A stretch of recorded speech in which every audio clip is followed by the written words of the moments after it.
vous invite dans mon atelier. Alors je vais faire un pastel d'après cette photo. Alors c'est une photo d'une rue d'un petit village à côté de Rambouillet dans les Yvelines qui s'appelle les Brévières. Et cette rue, c'est la rue Neuve. Et c'est le bout de la rue Neuve, c'est une impasse en fait, qui donne sur la forêt de Rambouillet. Et derrière, un petit peu plus loin, il y a les étangs de Hollande, pour ceux qui connaissent. Cette photo, justement, je vais travailler cette photo, je vais la rendre beaucoup plus lumineuse qu'elle est, et beaucoup plus colorée. Notamment toute cette partie basse là, elle est très foncée, on voit pas trop ce que c'est. Donc ça, je vais pouvoir le développer un petit peu, mettre de la lumière, mettre des ombres et des couleurs pour rendre intéressant ce tableau. Alors je travaille d'abord tout ce qui est lointain, bien sûr, donc le ciel, et ensuite j'ai travaillé mon arrière-plan, mais je vais le travailler plutôt dans des couleurs bleutées. Voilà, mon ciel, il est quelque part, il descend à peu près jusque par ici. Le toit de la maison va être quelque part par là. Donc là, c'est ce que j'appelle travailler en négatif. Sinon, la maison, elle est quelque part par là. Le pignon ici se situe sensiblement au milieu de l'image. Voilà. Faire un ciel relativement lumineux, un petit peu de bleu turquoise, un petit peu de bleu beaucoup plus soutenu. Voilà, je vais maintenant estomper tout ça et puis voir si j'ai suffisamment de lumière, sinon je remettrai. J'estompe, je mélange donc toutes les couleurs en partant du plus clair vers le plus foncé, de façon à ne pas salir mes lumières dans le ciel. Voilà, et pourquoi pas quelques nuages d'altitude, ça va donner une certaine dynamique au tableau. Alors ensuite, je vais tout de suite placer le bout de la route pour situer mon tableau. Donc ça va se situer quelque part par ici. Je vais rester pour l'instant dans des couleurs assez bleues. Voilà, là je vais faire habiller mon tableau avec quelques arbres. Comme j'ai dit, je travaille dans des bleutés qui sont les couleurs de lointain. Même si sur la photo, c'est pas du tout ça, moi je donne une sous-couche, on va dire. Ce sont les arbres qui sont, on va dire, derrière ceux que l'on voit. Comme ça, il restera toujours de quoi aider le regard et attirer le regard très loin. Je garde un feuillage très léger et je profite du grain du papier pour donner cet aspect de feuillage en travaillant bien en aplat. Voilà, puisque la photo a été prise à l'automne, et bien en fait je vais mettre un peu des couleurs d'automne. Vous voyez que mon pastel ne quitte pas le papier, toujours en contact permanent. Ça c'est le rayon de soleil du fond. Un peu de lumière sur le feuillage. Je travaille sur du papier Art Spectrum. Là c'est couleur éléphant, mais j'aurais pu prendre une autre couleur, mais bon, pourquoi pas. Je vais ouvrir un petit peu ma lumière, mon fond, pour pouvoir justement attirer un peu l'œil vers de la lumière, même si en réalité c'est une forêt dense qui est derrière. Je travaille mes arbres en négatif, en ouvrant un petit peu sur le ciel à travers les branches.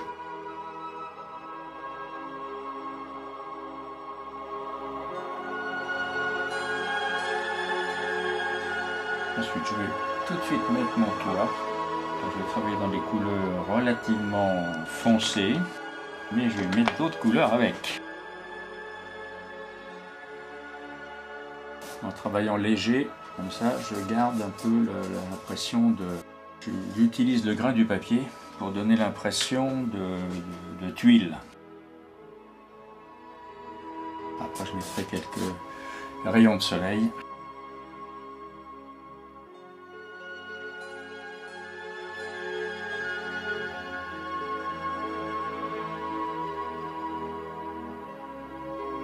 Je laisse la place au volet pour ne pas salir cette zone.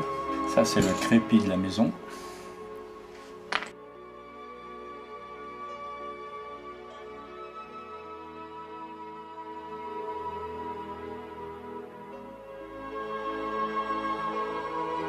aperçoit un tout petit peu le côté de la maison, ce que moi j'appelle le pignon. Donc je vais le représenter. C'est un tout petit peu trop fort en valeur, donc je vais diminuer. Je préfère partir sur des couleurs plus contrastées et ensuite diminuer, que monter progressivement en partant du clair vers le foncé, parce que je risque de ne pas en mettre suffisamment, alors que si j'en mets deux de trop, je peux toujours le diminuer. Une petite ombre sous le toit que je vais tirer, comme ça me donne du relief en même temps. Là, je ne peux pas jusqu'au bout, parce qu'en fait il va y avoir des arbres. On distingue à peine le petit toit de, je sais pas si on appelle ça un chien-scie ou si c'est une lucarne, mais bon, c'est le principe.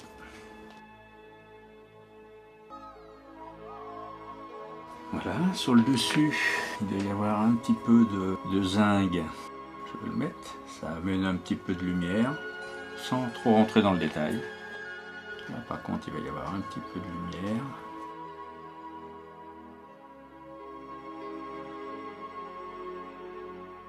Là, je joue surtout entre les clairs et les foncés, ce qui fait que mon petit toit là paraît en relief.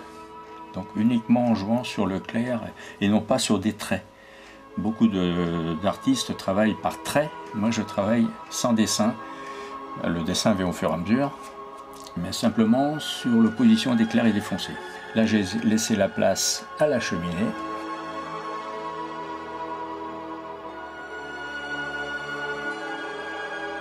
Je vais peindre les volets. Voilà, il y a des volets bleus clairs, mais je vais peut-être les faire un petit peu plus colorés. Voilà, une chose qu'il faut faire attention, c'est quand on fait des volets comme ça, de chaque côté d'une fenêtre, il faut s'assurer que l'écartement ici, quand je ferme les volets, que ça correspond à peu près à la moitié de l'ouverture. Sinon, on a des volets qui ne se ferment pas, ou au contraire, qui sont trop grands. Donc il faut faire attention à ça. Un petit peu de lumière sur le dessus. Voilà. Et pourquoi pas les petits carreaux, mais sans détailler, ça suffit. Juste pour donner l'impression qu'il y a quelque chose derrière. Alors on voit pas les rideaux, on voit pas la grand-mère avec son chat derrière, mais bon, chacun peut imaginer ce qu'il a envie de voir. Pendant que j'y suis, je vais travailler ma cheminée. Je ne vais pas la dessiner trop haute quand même.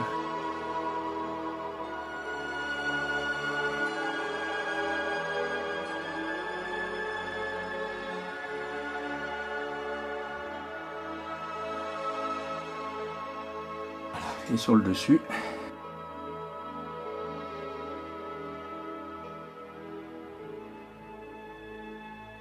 voilà, pas trop de détails, ça sert à rien. Puisque j'ai fait des taches un petit peu avec mes doigts sales dans les branches là, et bien en fait j'en profite pour mettre un peu de couleur par dessus et puis voilà.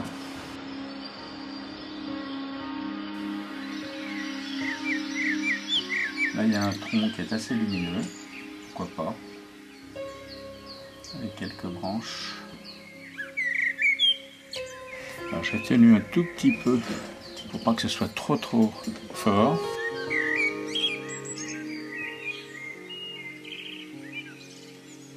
Il va y avoir quelques arbres.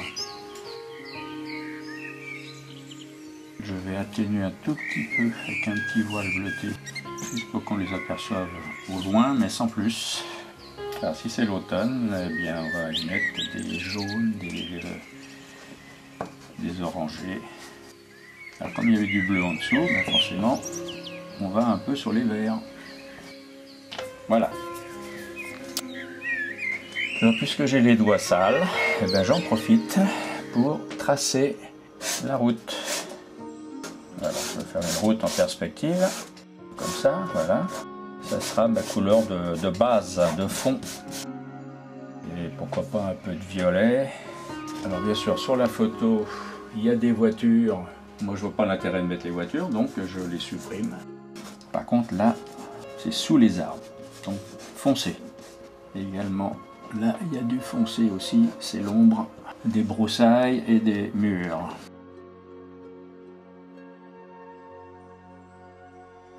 La ligne arrive presque dans l'angle de l'image, donc je vais continuer quelque part jusque Voilà, à peu près là.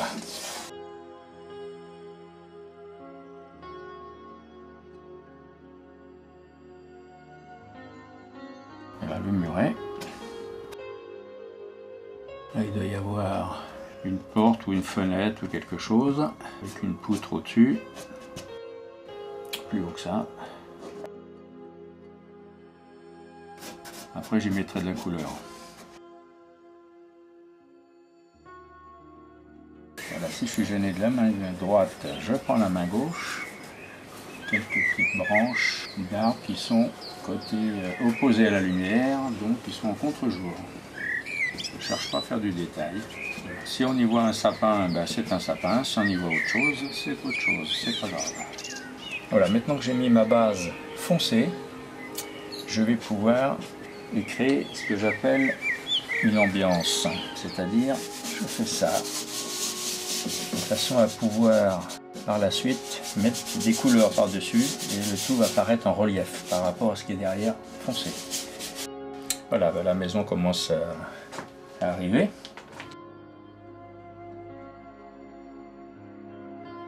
Le muret,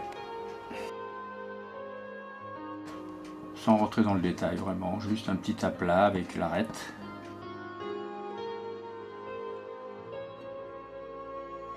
Ça fait en même temps vieux crépi, donc je ne veux pas trop travailler.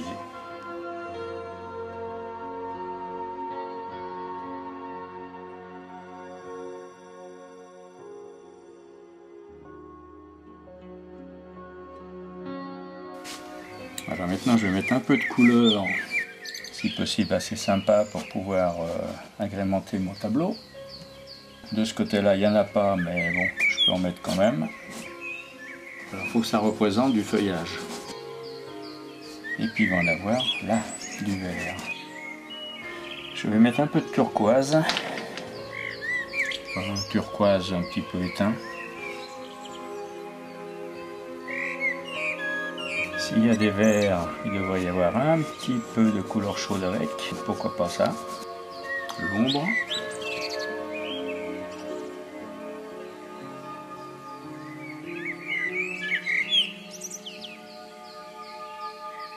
Quelques branches que je vais atténuer un tout petit peu, voilà, pour les rendre un peu plus lointaines.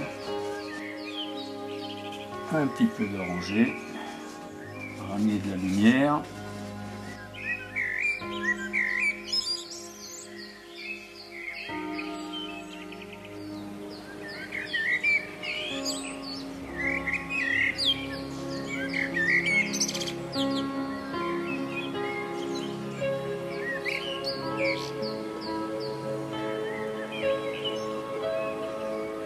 Je prends du recul. Alors, je m'aperçois que là, il y a une sorte de virage là. Donc, je vais redresser un petit peu tout ça en repartant sur une couleur foncée. Quelques herbes.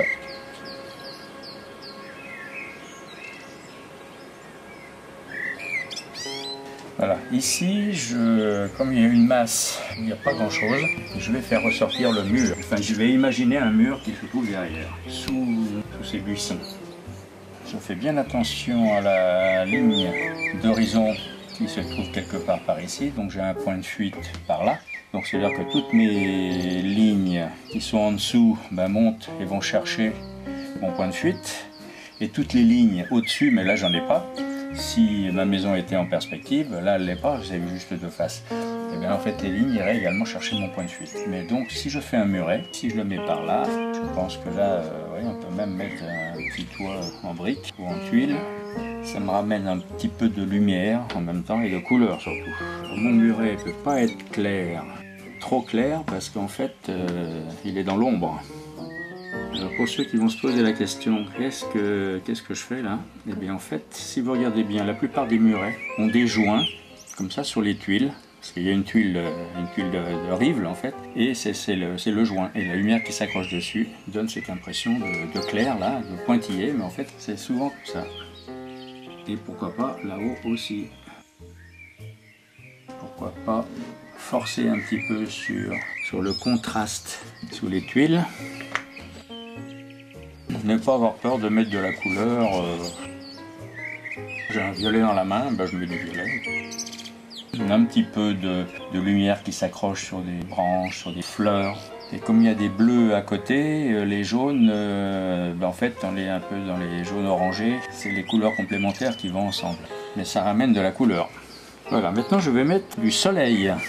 Alors je prends une couleur que j'appelle une couleur magique, une couleur presque fluo de chez Jaxel. Et là je vais y mettre de la lumière. La lumière qui passe à travers les branches. Pourquoi pas un petit rayon de lumière ici.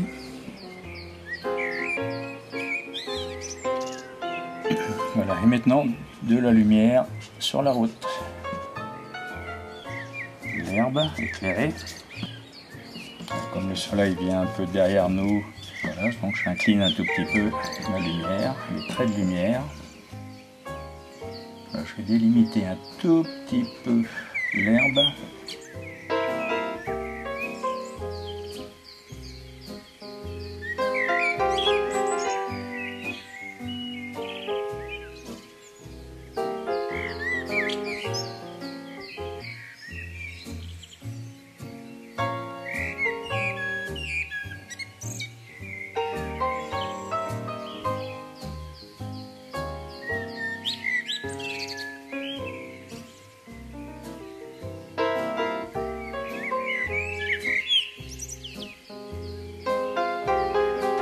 Je prends du recul, je vais mettre un petit peu de bleuté et un petit peu de violet sur la route et dans l'ombre, histoire de colorer un petit peu tout ça.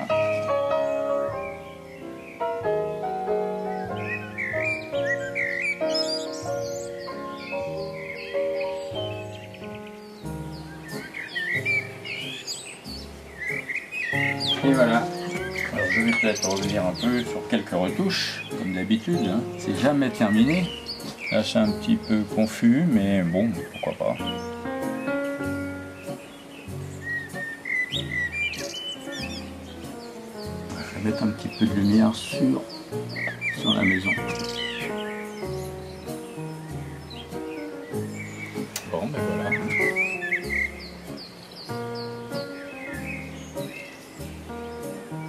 Donc je vais l'appeler la vieille maison, puisque c'est aux Brévières, mais la vieille maison des Brévières.